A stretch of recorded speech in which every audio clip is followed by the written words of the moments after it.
BRS जो आपका chapter है बैंक रिकंसिलिएशन स्टेटमेंट, इस चैप्टर में क्या होता है कि बहुत सारे रीजंस होते हैं जिस वजह से कैश बुक और पासबुक के बैलेंसेस में डिफरेंसेस होता है। उन रीजंस को फाइंड आउट करने के लिए आप बनाते हो बैंक रिकंसिलिएशन स्टेटमेंट बीआरएस। तो पहले बेसिक जान लो थोड़ा, क्योंकि इसके क्वेश्चन आप करोगे ना तो देखो अगर आप भूल भी गए हो ना तो भी 6 नंबर के क्वेश्चन आते हैं, 3-4 नंबर तो आप आराम से गेन कर सकते हो, मिल जाएगा आपको आराम से। छोटा लॉजिक बता दूं आपको, तो पहले कॉन्सेप्ट जान लो। देखो बीआरएस में क्या है, जैसे मान लो एक मेरा बैंक अकाउंट है, ठीक, तो उस बैंक का रिकॉर्ड दो लोग मेंटेन करते हो, क्योंकि तो मैं खुद करता हूँ कि मेरे अकाउंट में कितना पैसा जमा है, और दूसरा कौन करता है, बैंक करता है। देखो हम लोग जनरली नहीं करते, क्यों नहीं करते, क्योंकि हम महीने में कभी तो एक बार पैसा जमा करने जाते हैं तो फिर हमें याद रहता है। लेकिन अगर मैं मेरा कोई बिजनेस होगा तो मेरा डेली का बैंक का ट्रांजेक्शन होगा, तब तो मुझे रिकॉर्ड मेंटेन करना पड़ेगा। दोनों इससे पहले आपने चैप्टर पढ़ा कैश बुक, तो कैश बुक में कॉलम था बैंक का कॉलम, तो उसमें हम क्या रिकॉर्ड करते थे कि कितना पैसा हमारे बैंक में आया है, कितना पैसा बैंक में गया है। यानी जो हम लोग रिकॉर्ड मेंटेन करते हैं अपने बैंक का, वो कौन से बुक में करते हैं, कैश बुक में करते हैं। बिजनेस करता है, जनरल हम लोग नहीं करते क्योंकि हमारे पास इतना पैसा है ही नहीं। डेली आता बहुत सारा पैसा तो करना पड़ता है, तो कभी आएगा तो करेंगे। अब आते हैं बैंक पे। तो बैंक की अगर हम बात करें तो बैंक चाहे तुम महीने में एक बार पैसा जमा करो, चाहे 6 महीने में एक बार जमा करो, वो तो करेगा रिकॉर्ड, क्योंकि उसको तो दिखाना रिकॉर्ड। आप सबको अगर अकाउंट होगा तो आपको एक पासबुक मिलती है जिसमें आप लोग एंट्री करा के लेकर आते हो। उसमें कभी लिखते थोड़ी ना, उसमें लिखता कौन है, बैंक। तो जो बैंक रिकॉर्ड मेंटेन करता है आप लोगों का, वो कौन से बुक में करता है, पासबुक में। तो हमें इस चैप्टर में बस यही पढ़ना है कि वो कौन कौन से रीजन है जिसकी वजह से कैश बुक और पासबुक के बैलेंसेस पे एक टाइम पीरियड पे डिफरेंस है। जैसे एग्जांपल देता हूं मैं आपको, सपोज करो आज मुझे इसको पेमेंट करनी थी, तो मैंने एक चेक काट के इसको दे दिया, ठीक है, और ये है बहुत आलसी, चेक लेके बैंक गया ही नहीं पैसे लेने अब तक। तो एक ध्यान समझना बात को, सुन दो। तो क्या हुआ, मैंने तो चेक काट के इसको दिया, तो मैंने अपने कैश बुक से माइनस कर दिया, मेरा पैसा चला गया। लेकिन अगर ये चेक लेके बैंक गया ही नहीं तो क्या पैसे मेरे बैंक से कटे होंगे, नहीं कटे। तो एक डेट को क्या होगा, मेरे कैश बुक के हिसाब से मेरा बैलेंस कुछ और होगा, लेकिन बैंक में एक्चुअली में क्या होगा, कुछ और अमाउंट होगा। ये रीजन है कि डिफरेंसेस है। ऐसे और भी बहुत सारे रीजंस होते हैं, वही रीजंस हम यहाँ पे निकालते हैं कि कौन कौन से रीजंस है जिसकी वजह से कैश बुक और पासबुक में डिफरेंसेस है। तो अभी देखेंगे इसके आगे। तो आगे थोड़ा बेसिक्स और जान लो। देखो अगर हमारी बात करें तो बैंक में हमारा पैसा जमा है तो हमारे लिए क्या हुआ, एसेट्स है। लेकिन अगर बैंक के पॉइंट से बात की तो बैंक के लिए क्या हो, लायबिलिटी, क्योंकि बैंक में हमारा पैसा जमा है तो बैंक को तो वापस करना है। तो अगर हम डिपॉजिट करते हैं, प्लस होता है, डिपॉजिट का मतलब क्या हुआ, प्लस, और विड्रॉन का क्या मतलब हुआ, माइनस। विड्रॉन का मतलब हुआ माइनस। तो एक बात बताओ, अगर हम पैसा जमा कर रहे हैं तो हमारा एसेट्स बढ़ेगा तो क्या होना चाहिए, डेबिट, और घटना क्या होना चाहिए, क्रेडिट। यानी अगर कैश बुक का बैलेंस है, किसका बैलेंस है, कैश बुक का, तो कैश बुक का अगर डेबिट है तो प्लस है, और अगर कैश बुक का क्रेडिट है तो माइनस। कोई डाउट है इसमें। वैसे ही पासबुक है तो पासबुक का क्या, लायबिलिटीज है, तो प्लस क्या होगा इसके लिए, क्रेडिट, और माइनस क्या होगा, डेबिट, क्योंकि लायबिलिटीज अगर बढ़ती है तो क्रेडिट, घटता है तो डेबिट। तो इसमें उल्टा है, पासबुक में अगर क्रेडिट है तो प्लस है, और पासबुक में अगर डेबिट है तो माइनस है। ये बैलेंस क्यों लिखना है, क्योंकि जब आप बीआरएस बनाओगे तो वहां पे आपको बैलेंस या तो प्लस में लिखना होता है या फिर माइनस में लिखना होता है। तो सिंपल अगर ऐसे जैसे हम कैश बुक, मान लो कैश बुक कर रहे हैं तो सिंपल लिखा कैश बुक का बैलेंस, तब तो पॉजिटिव ही रहेगा। ओवरड्राफ्ट लिख दिया तो माइनस में रहेगा।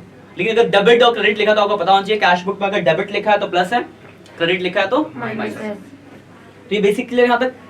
थोड़ा आगे बढ़ते हैं। अब देखो ये बहुत काम की बात है, first entry will be made, पहले एंट्री कहाँ होगी, इस चीज को दिमाग में रखोगे तो लॉजिक आप लगा सकते हो। देखो एक तो आपका कैश बुक है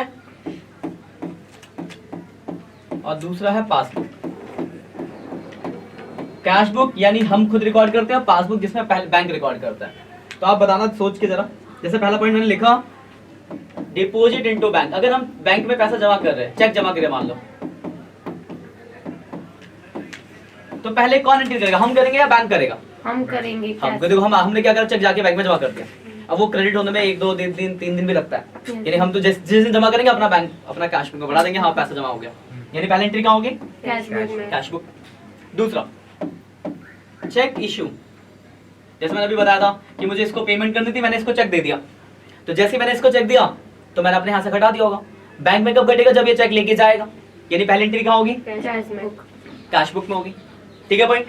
ऐसी मान लो अगर बैंक ने मुझे इंटरेस्ट दिया, बैंक इंटरेस्ट, देखो बताओ अगर बैंक मुझे इंटरेस्ट देगा तो पहले किसको पता चलेगा, मुझे या बैंक को? पासबुक को। बैंक। हमें तो बाद में चलता है कि हाँ इंटरेस्ट मिला, या तो मैसेज आएगा या फिर हम एंट्री कराएंगे तो देखेंगे हाँ इतने रुपए इंटरेस्ट मिले। यानी पहले एंट्री कहाँ होती है? पासबुक में होती है।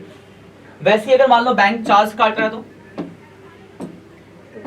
बैंक को ही, हाँ पासबुक बैंक। तो पहले बैंक को ही पता चलने वाला है। Yes sir. उसके अलावा मान लो डायरेक्ट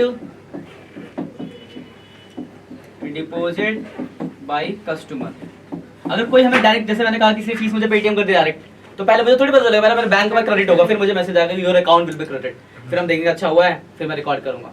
यानी पहले एंट्री कहाँ होगी? बैंक में। तो कोई अगर डायरेक्ट जमा करता है तो बैंक को पहले पता चलेगा, फिर बैंक मुझे बताएगा कि हाँ यहाँ से आपके पास पैसा आया। सर बैंक ओवरड्राफ्ट भी बैंक को ही पता। ओवरड्राफ्ट तो बैलेंस है ना, बैलेंस हो तो बैलेंस, तो बैलेंस का क्या मतलब है? बैंक ओवरड्राफ्ट बैलेंस, सवाल में बैलेंस हो, बैलेंस इंटरेस्ट चार्ज होगा वो बैलेंस है। बैलेंस पॉजिटिव होगा तो प्लस, नेगेटिव होगा तो माइनस। अभी क्वेश्चन में आएगा अभी आगे। और मान लो किसी ने इंश्योरेंस पे कर दिया, insurance premium paid by bank, अगर बैंक ने इंश्योरेंस पे कर दो कहाँ होगा? बैंक। तो ये रीजंस आपको याद रखना कि पहले एंट्री का, इससे हम वो लॉजिक लगा सकते हैं प्लस माइनस वाला, याद भी रख सकते हो आप, लॉजिक भी लगा सकते हो। लॉजिक में सिखाऊंगा आपको। अब देखो आप क्वेश्चन कैसे आएंगे इसके, बड़ा उसको समझना, तो फिर हम जानेंगे कि लॉजिक का क्या रोल है। देखो ये फॉर्मेट है इसका, ऊपर लिख दोगे बैंक रिकंसिलिएशन स्टेटमेंट, एक साइड होती है प्लस की, दूसरी साइड होती है माइनस। इसमें देखो दो तरह के क्वेश्चन है, या तो आपको कैश बुक का बैलेंस दिया होगा तो आपको पासबुक निकालना होगा, पासबुक दिया होगा तो कैश बुक। एग्जांपल मैं कैश बुक ले रहा हूँ, तो पहले दिया होगा बैलेंस, तो लिखेंगे balance as per cash book. Cash. अब इसमें दो कहानी हो सकती है, या तो डेबिट हो सकता है या फिर क्रेडिट। डेबिट होगा तो कहाँ लिखेंगे? इस तरफ पॉजिटिव, अगर क्रेडिट होगा तो कहाँ लिखेंगे?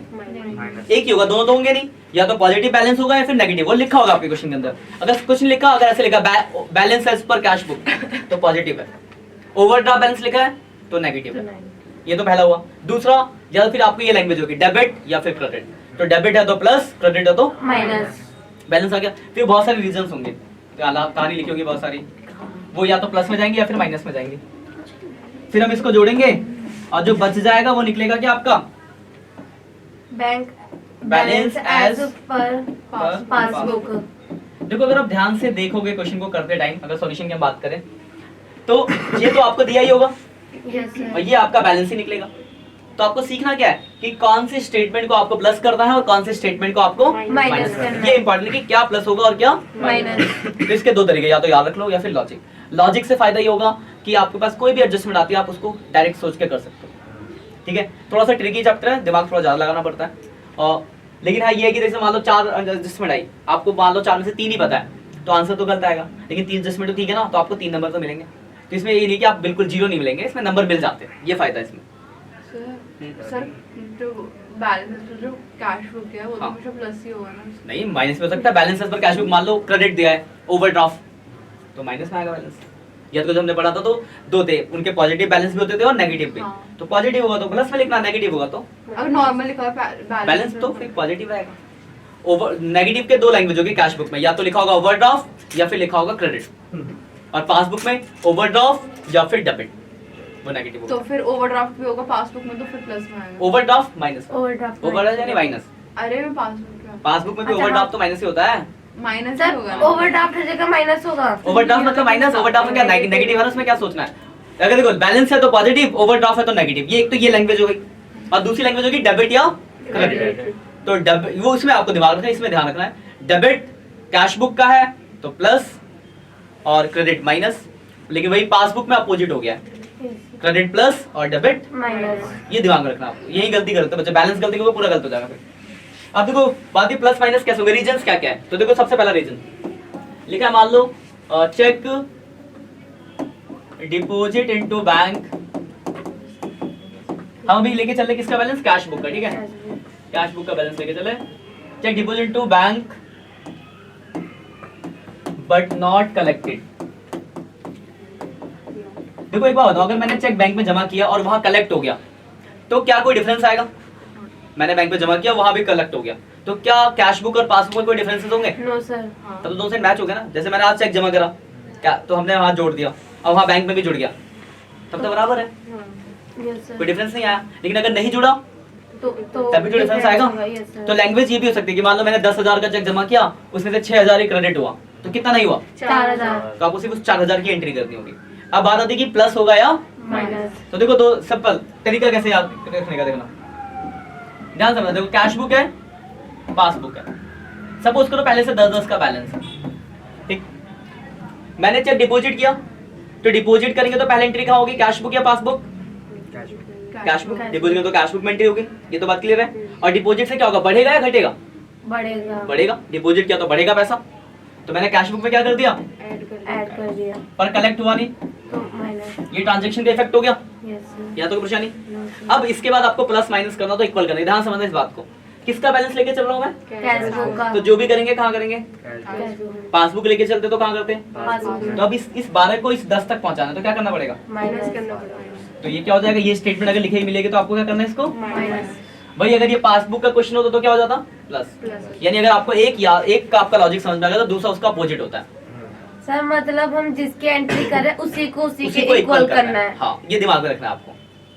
जैसे एक और पॉइंट लेते हैं, जैसे मान लो पॉइंट अगला आपका, बाकी बहुत सारे पॉइंट है मैं पुराने लेक्चर में शेयर भी कर दूंगा आपको। जैसे मान लो लिखा है बैंक ने इंटरेस्ट दिया आपको,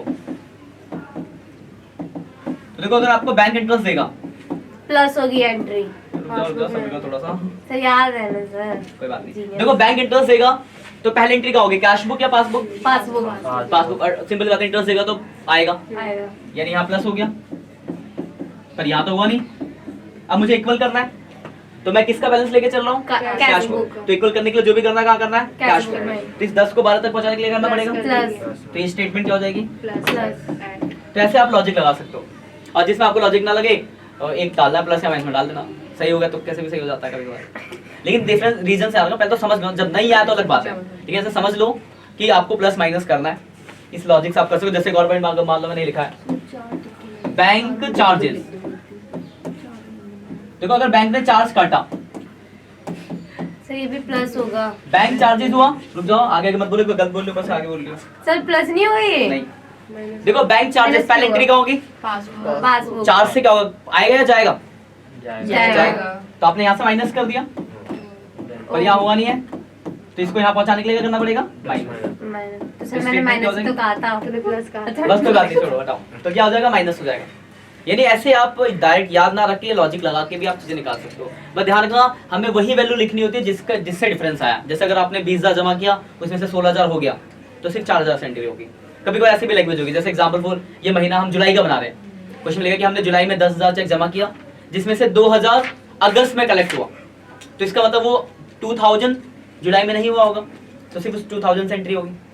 तो लैंग्वेज का ध्यान रखना आपको, बस थोड़ी थोड़ी लैंग्वेजेस में ये गलती होती है यहाँ पे क्वेश्चनों के अंदर, ठीक है। एक क्वेश्चन देखते हैं थोड़ा सा, बीआरएस बनाना आपको। क्वेश्चन निकालो प्रैक्टिकल प्रॉब्लम का 5। मैं तो निकाल ही रखा है। 13.46। जरा 5 नंबर निकालो, इसे निकाल लिया। एक बुक दे दो मुझे भी। सर कौन सा वाला है, मुझे अलग ही आता है। पेज बता दो 13.46। क्वेश्चन नंबर 5, पहला पॉइंट है डेबिट बैलेंस पर कैश बुक 10,000। ये 12th चैप्टर है। हाँ, तुम्हारे पुरानी बुक है ना, तो पीछे होगा। बैलेंस पर कैश बुक मिल गया, कौन सा? पेज नंबर 13.46, क्वेश्चन नंबर 5 है, तुम्हारे में 6 होगा। बैलेंस से पहला पॉइंट है बैलेंस पर कैश बुक 10,000, आंसर होगा उसका 8305। मिल गया। लैंग्वेज देखो, इसमें 1-2 पॉइंट नए भी आएंगे आपके। देखो पहला पॉइंट क्या लिखा है, देखो डेबिट बैलेंस पर कैश बुक। देखो कैश बुक का डेबिट बैलेंस, तो अभी मैंने बताया था कैश बुक में डेबिट होता है प्लस, तो बैलेंस प्लस का है, तो लिख देंगे हम यहाँ पे balance as per cash book. कितना अमाउंट है, 10,000। तो बैलेंस हमने लिख दिया। देखो आपको अगर याद नहीं तो आप लॉजिक से भी कर सकते हो, याद रखने की जरूरत नहीं है इसमें। अगर याद है तो वो डायरेक्ट भी कर दो, टाइम बचेगा आपका। नहीं याद तो आप वो याद रखना कि जो प्लस माइनस करके लॉजिक लगाया आपने, देखो वही लगा के मैं कराऊंगा। देखो पहला पॉइंट, अगला पॉइंट क्या लिखा है, a cheque of 500 issue to Karan has not been presented for payment. लिखा है एक हमने चेक इशू किया पर वो बंदा पेमेंट के लिए नहीं आया। देखो क्या होगा, कैश बुक पासबुक, मान लो 10-10 का बैलेंस, चेक इशू करेंगे तो पहले एंट्री कहाँ होगी, कैश बुक। इशू मतलब किसी को पेमेंट करना, तो कैश बुक से घट गया, पर वो पेमेंट के लिए आए तो यहाँ से घटा नहीं, तो वापस मुझे क्या करना पड़ेगा, ऐड। तो स्टेटमेंट क्या हो जाएगी, ये स्टेटमेंट आप फिर से समझा सकते हो। फिर से समझ सकते हैं, तुम 3 बार पूछो। यहाँ लाइन लिखना, cheque issue but not presented. Point ये था चेक इशू किया पर पेमेंट के लिए नहीं, यहाँ लाइन लिख देना ना, cheque issue but not presented. Cheque issue किया, पहले एंट्री क्या होगी, कैश बुक। इशू किया तो यहाँ से घटा दिया, पर आया नहीं तो यहाँ से घटा नहीं, तो यहाँ 8 है, यहाँ 10 इक्वल करने के लिए प्लस कर दिया। ठीक है भाई, अगले पे आते हैं। पॉइंट नंबर थर्ड, सेकंड हो गया, थर्ड पे आते हैं। थर्ड पॉइंट देखो, नया पॉइंट है बिल्कुल। इसमें देखना एक वर्ड है रिटायर्ड, मैंने आपको पहले बताया था रिटायर्ड का मतलब होता है पेमेंट और रिबेट का मतलब होता है डिस्काउंट। तो लिखा एक 700 के बिल की पेमेंट हुई 20 रुपए के डिस्काउंट पे, पर full amount was credited in cash book, लेकिन हमने कैश बुक से पूरा अमाउंट घटा दिया। देखो क्या हुआ, देखो 700 का बिल है, 20 का डिस्काउंट, यानी पेमेंट कितनी करी हमने सिर्फ।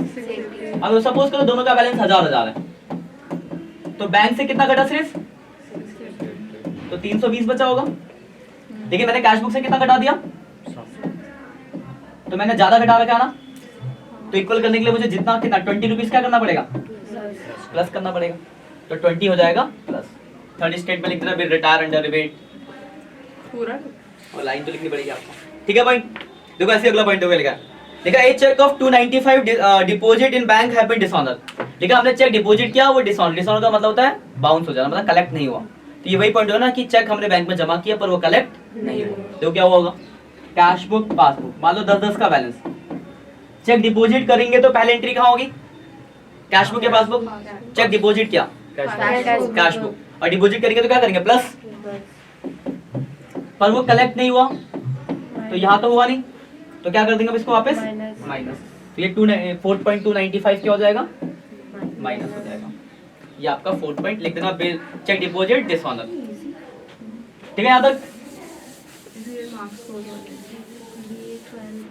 अगले पॉइंट पे, पॉइंट नंबर 5 देखो, 5 पॉइंट क्या लिखा हुआ है, लिखा हुआ है a sum of 800 deposit in bank have been credited 18 passbook. लिखा हमने 800 रुपए बैंक में जमा किया पर सिर्फ 80 ही क्रेडिट हुआ, तो कितना नहीं हुआ 720। अगर हम 800 रुपए जमा करें जिसमें से 20 नहीं हो रहा तो कितना हुआ, 20 हो रहा है तो कितना नहीं हुआ होगा, तो 720 सेंट हो गया। और cheque deposit but not collected यही होता है जो ये हुआ माइनस, तो माइनस कर देंगे 720। फिर पॉइंट लिख देना, ये 4th और 5th सेम था, डिसऑनर नॉट कलेक्टेड एक ही बात होती है। अगला देखो क्या लिखा है, अब देखो ये नया लाइन आया कैश बुक से रिलेटेड, लिखा payment side of cash book undercast. देखो आपने पढ़ा होगा था इससे पहले कैश बुक, आपको याद होगा जब हमने कैश बुक पढ़ा था तो कैश बुक में ऐसे बनाते थे हम कैश बुक, उसमें 2 साइड होती थी, इधर वाली साइड होती थी ये पैसा आने वाली साइड और ये पेमेंट। मान लो 1000 रुपए का आपका ये है और 600 की पेमेंट है, तो बैलेंस कितना है 400 है। पेमेंट साइड को मैंने गलती से लिख दिया मान लो 400, तो बैलेंस कितना बन जाएगा, यानी मैं एक बात बोल सकता हूँ कि अगर मैं पेमेंट साइड को कम लिखूं तो मेरा बैलेंस ज्यादा आएगा, खर्चा कम दिखाऊंगा तो ज्यादा दिखेगा बैलेंस। तो वहां पे यही कर लिखा है पेमेंट साइड हमने क्या कर रखा है अंडर कास्ट, यानी कम लिखा है। तो जैसे ही मैंने पेमेंट साइड कम लिखा तो मेरे कैश बुक का बैलेंस क्या होगा ज्यादा, लेकिन पासबुक का तो कम होगा, तो इक्वल करने के लिए मुझे माइनस करना पड़ जाएगा। ये वाले पॉइंट क्या हो जाएगा, तो माइनस हो जाएगा 6 पॉइंट, माइनस हो गया। अगला देखो क्या लिखा है, BR of 1000 discounted dishonour, BR dishonour हो गया, तो डिसऑनर मतलब नॉट कलेक्टेड, और नॉट कलेक्टेड क्या होता है माइनस, तो ये भी क्या कर देंगे आप, सारे पॉइंट हो गए। फिर आपको जोड़ना, देखो 10,520 इसमें से घटाओगे इन सबको जोड़ के, ये सब जोड़ना इसमें से घटाना, तो बैलेंस बच जाएगा आपका, तो बैलेंस आएगा 83। 10,520 कैसे आया, इधर का है ना 10,520, इधर का थोड़ा हायर, अच्छा इधर का कम था, जोड़ के घटा के बैलेंस निकाला, तो ये क्या निकला आपका, ये निकला आपका बैलेंस एज पर पासबुक। जरा ध्यान से देखो, एक डेट थी वो, उस डेट को मेरे हिसाब से मेरे बैंक में कितना पैसा है 10,000, लेकिन एक्चुअली में मेरे बैंक में कितना पैसा उस दिन 8,305। देखो मेरे हिसाब से 10 है कैश बुक के हिसाब से, लेकिन पासबुक के हिसाब से कितना है, अलग है ना दोनों का बैलेंस। तो ये वो रीजन है, ये जो यहाँ से यहाँ तक थे ना ये सारे 1 2 3 4 5 6, ये 6 वो रीजन है जिनकी वजह से कैश बुक और पासबुक के बैलेंसेस में क्या आ रहा है डिफरेंस। तो बैंक रिकंसिलिएशन स्टेटमेंट हम बनाते ही इसलिए है कि वो रीजंस दिखाने के लिए जिन रीजंस की वजह से कैश बुक और पासबुक के बैलेंसेस में क्या आ रहा है डिफरेंस। तो देखो डिफरेंस है, और ये वो ये यहाँ से लेकर ये जो दिख रहे हैं सारे, ये सारे वो रीजंस हैं जिसकी वजह से कैश बुक और पासबुक के बैलेंसेस में क्या आ रहा है। तो इन क्वेश्चनों को आप क्या कर सकते हैं, अगर आपको जो लाइन पता है वो तो हो गई, जो नहीं समझ आ रही तो आपको पता है कि जरूर आनी प्लस या माइनस में, थोड़ा ये लॉजिक याद रखोगे तो हो जाएगा। पर है 1-2 पॉइंट ऐसा था जो समझ नहीं आएंगे, अगर आप प्रैक्टिस कर लोगे एग्जाम में आपको ज्यादा दिन तो बचे नहीं है, प्रैक्टिस कर लोगे तो सही हो जाएगा, वरना 1-2 जो समझना है ऐसे डाल देना और क्या। पर एक अच्छी बात इसमें ये है ना कि आपको ये चैप्टर पढ़ने से कि 6 नंबर का अगर आएगा तो अगर 3-4 पॉइंट सही लिखोगे तो 3-4 नंबर तो मिलेंगे आपको। बैलेंस तो लिखे लोगे, और ऐसा तो है नहीं कि आपको सारी इंट्री समझना है, कुछ तो समझ आएंगे तो उनको लिखोगे प्लस करो, आंसर मिल जाएगा। तो इसमें 2 तरह के क्वेश्चन, ये कैश बुक वाला है, कैश बुक में भी 2 होंगे, या तो पॉजिटिव बैलेंस या फिर नेगेटिव बैलेंस। प्लस में तो यहाँ लिखा, नेगेटिव में तो यहाँ लिखते हैं। फिर ऐसी पासबुक भी आएगा। बस पासबुक में क्या होता है, सब कुछ कैश बुक का अपोजिट रूल, क्योंकि वहां पे इक्वल करने के लिए फिर आप पासबुक में करो। जैसे अगर पासबुक होता एग्जाम्पल को, जैसे हमने पहला पॉइंट था ये था ना हमारा, मान लो ये लिखा है चेक डिपॉजिट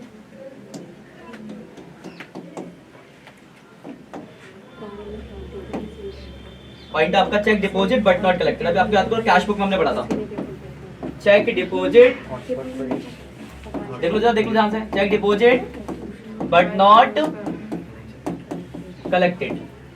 तो देखो जब हम कैश बुक लेके चलते थे क्या होता था, 10-10 का बैलेंस है, चेक डिपॉजिट किया तो यहाँ प्लस कर दिया, कलेक्ट नहीं हो तो यहाँ हुआ नहीं, यही था ना। तो जब कैश बुक का तो हम क्या करते, इक्वल करने के लिए यहाँ करते थे, तो हम इसको क्या करते थे, ऐड करते थे, मतलब माइनस करते थे, क्योंकि 12 को 10 बचा तो हम इसको माइनस करते थे, है ना। लेकिन अगर वही पासबुक का बैलेंस होता तो फिर हम इक्वल करने के लिए कौन सी बुक में करते हैं, तो फिर हमें इसे यहाँ पहुंचने के लिए क्या करना पड़ता, ऐड करना पड़ता। मतलब जो चीज कैश बुक के हिसाब से माइनस होती थी वो पासबुक के हिसाब से प्लस होगी, जो कैश बुक के हिसाब से प्लस होती थी वो पासबुक के हिसाब से माइनस, मतलब सेम उसका अपोजिट हो जाएगा। तो अगर आपको एक का लॉजिक पता है तो दूसरे का उसका अपोजिट, उसका भी लॉजिक लगा के उसके अपोजिट में लिख सकते हैं इसको। इस बात को दिमाग में रखना, क्योंकि ज्यादा आपको याद रखने की जरूरत नहीं है, 4 अलग-अलग केसेस, एक केस पढ़ोगे उससे बाकी सारे उसके साथ ही बन जाते हैं। बाकी आपको क्वेश्चन करने पड़ेंगे, क्वेश्चन करोगे तो डाउट्स निकलेंगे, तो बैठ के कुछ क्वेश्चन करना, ठीक है। आज के लिए इतना ही, बाकी आप करो रिवीजन, जो भी डाउट्स होता है आप लोग कमेंट करके पूछ सकते हो अपने डाउट्स। चलो, और जाते जाते वीडियो को लाइक कर दे, कमेंट कर दे, और चैनल को सब्सक्राइब करना ना भूलें। Bye bye.